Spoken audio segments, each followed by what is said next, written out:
নামাজে সূরা মিলানোর সঠিক নিয়ম। 4 রাকাত বিশিষ্ট ফরজ নামাজে প্রথম এবং দ্বিতীয় রাকাতে সূরা ফাতিহার পর অন্য আরেকটি সূরা মিলাবেন।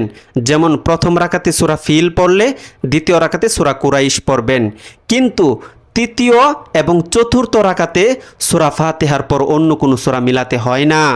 আর 4 রাকাত বিশিষ্ট সুন্নত নামাজে প্রথম রাকাত, দ্বিতীয় রাকাত, তৃতীয় রাকাত, চতুর্থ রাকাত, 4 রাকাতে সূরা ফাতিহার পর অন্য আরেকটি সূরা মিলাতে হয়।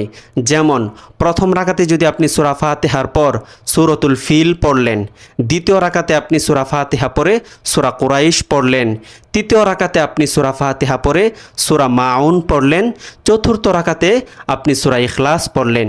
এভাবে আপনি সুন্নত নামাজটাকে কমপ্লিট করবেন। আপনার একটি শেয়ারে হতে পারে কারো সারা জীবনের জন্য